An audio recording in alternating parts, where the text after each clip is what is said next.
What are some life skills that people no longer seem to have? Not reading emails properly when responding. I might send something like, "Hi, I'm emailing because I have 2 questions for you. This is question 1. This is question 2. I look forward to hearing from you, Mrs. Mangle." Then I get an email back with something vague about question 1 and that's it.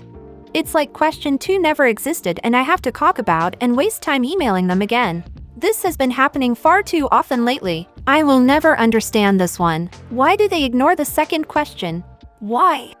They don't want to answer it in my experience. Usually if it is work-related, question 1 is easy, a layup. But question 2 requires hard work or may make someone angry if they answer it wrong. Often they do answer 2, but it is something like "let's take it offline," but then never schedule a meeting. One of the pettiest things I've done when it comes to a similar situation with emails, I send an email with 5 numbered questions, all of them clear and simple questions where the answer should be a single word, mostly yes/no. The reply was a rambling text about whatever the fuck, and I could kinda guess their answer for 2 of the questions, but even those were down to interpretation. I decided to not even reply to that mail.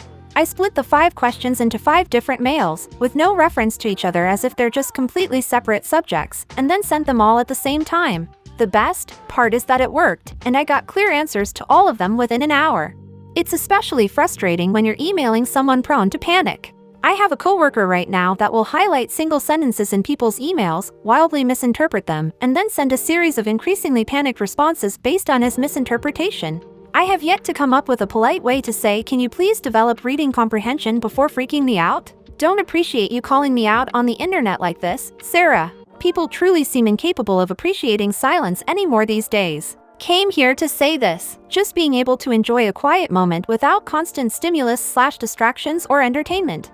My country has so little nature left, there's really nowhere to go where people can't disturb you.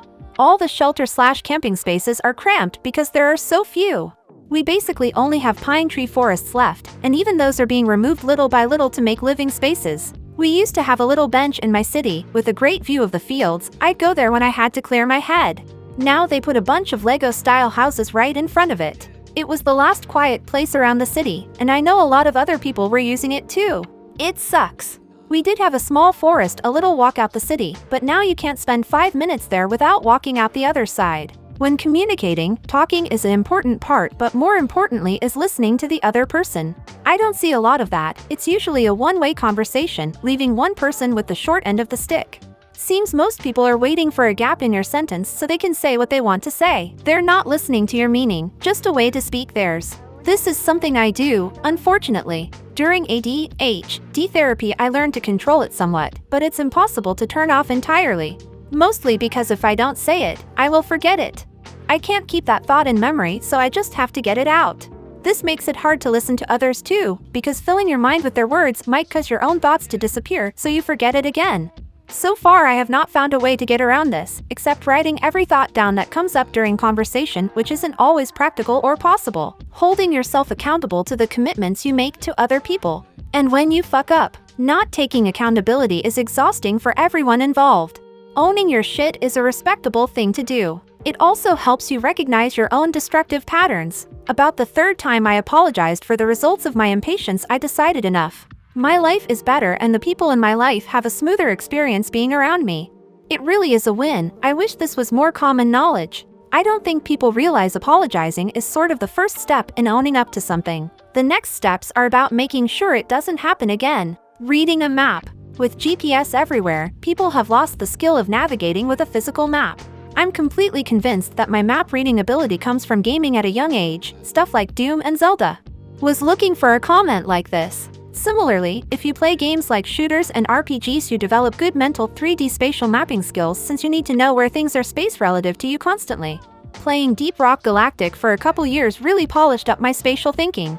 Reading comprehension skills, to the point that you can't even show something bad to explicitly condemn it lest you be accused of glorifying it. Case in point, the Pinocchio remake where Pleasure Island couldn't show smoking and underage drinking even though it's explicitly a bad thing the characters are punished for. So now they show them with candy and carnival rides, which is punished by transformation into a donkey, loss of their sapience, and being sold into a life of slavery. Great message there, Disney. The movie Trainspotting is as effective a piece of anti-drug messaging as I've ever seen. I cannot comprehend the idea of anyone watching that film and concluding that's the glamorous life they want. So, naturally, it was condemned as promoting drug use by clueless stiffs, admitting they don't know something. There are way too much people who have an opinion based on little to no knowledge about the subject. A while ago I told someone at a party, sorry, I don't know enough about it to actually have an opinion, and he was visibly confused. This example referred to a sport I do not watch nor play, but I have used that same sentence before. I had a teacher scold me once for not having an opinion on something. Don't remember what it was, but it wasn't related/relevant to the class. She said I was supposed to always be up to date on all facts so I could always have an opinion because not having one is rude. I was like, do you know how many things there are to have opinions about? How am I supposed to gather facts about something I don't even know exists? How am I supposed to have time to learn every fact in the universe and to keep fact-checking them in case the fact is no longer true? It was such a stupid conversation. Basic cooking skills. It seems like a lot of people rely on takeout or pre-made meals these days. Knowing how to cook a simple, healthy meal is such an important life skill. It saves money and is often much healthier. Yeah, I almost always bring leftovers to work, and it's crazy to me the number of coworkers that go out to eat every single day. Like, dang, you're probably using half your paycheck throughout the week, but you do you, I guess. My husband is the only one at his worksite that doesn't eat fast food for every meal. He works with a dozen grown men. Tons of my people get DoorDash constantly, and I just wonder how much money they are wasting doing that. Basic math. Getting change while paying in cash these days is always an adventure. Agreed. Many cashiers seem to have a hard time with quarters, dimes, nickels. I'm good at math, but being a cashier sucked. So many noises, and people talking to you, and everyone wants you to move quickly. I probably would have gotten the hang of it eventually, but I quit after 2 months. I once handed a concession worker a $5 bill and 57 cents for a $3.57 pair of sodas. I got $1.43 back, along with the 57 cents I handed them. I handed my wife her soda and remarked, "These are not rocket scientists." Apparently it was too much trouble to count up the coins I handed them and easier to have the digital cash register tell them how many dollars and coins to dispense, leaving me with a pocket full of change in an amusement park. Yep, lost $1 worth of change on some of the rides. Wouldn't they have had to overshoot the amount they input into the register in order to do this? That kind of stuff is playing with fire, and is essentially asking for a till inconsistency, and an angry manager if you're not really careful. All to save a few lazy seconds. Just insanity wolf-level nonsense on their part. Ugh! DIY skills for simple home repairs, like fixing a leaky faucet, changing a light fixture, or patching drywall, are less common as people increasingly hire professionals for these tasks. However, there are a lot of YouTube videos that can teach you these skills if you've got patience. That's been a nice change from 20 years ago, 2000s, when you were out of luck if your faucet busted and no one taught you how to fix it when you were a kid. Grammar and punctuation. I'm very much a fan of language evolving. It should change over time. That's the reason we have such a huge number of beautiful, diverse languages.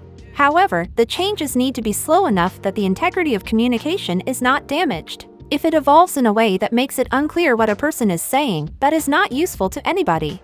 This is why slang works well. A new word pops up, and through context and use, we figure out what it means. However, the last 10 years or so has seen a dramatic drop in the comprehensibility of messages. A sentence these days is just a list of words with no full stops, occasional commas, and just straight-up incorrect words that give it a completely different meaning. A Reddit post may be titled something like "That face when you know what she likes it not" on Tuesday all over or some shit like that. I have an arts degree, which is useless in my current job and in general. But unlike a large amount of my coworkers, I can quickly write an email without spelling or grammar mistakes that is short and to the point. I have seen some people struggle with basic reports. I know soft skills like written communication, research, reading comprehension, being good at pub trivia nights, etc. are useful, but I wish I got more from my degree. Critical thinking. Empathy. People will see a new report and just straight up agree with the headline. If you tell someone a fact, they seem almost lost without you telling them what opinion of that fact they should have. The news is full of fluff pieces and gossip. Single mother does this, local man sees that. No actual news, and when there is it's spun and the presenters or headlines tell us how we're supposed to feel about it. News is supposed to be factual, it's supposed to inform us what is happening and let us decide how we feel about it. But journalism is so fucked now, it's all about getting views or clicks. It's 99% rage bait, tricking gammons into getting angry so they will click and leave a comment and thus serve themselves with more ads. What do you think? What are some life skills that people no longer seem to have? Thank you very much for watching. Write your answers in the comments. Click and don't forget to subscribe to the channel.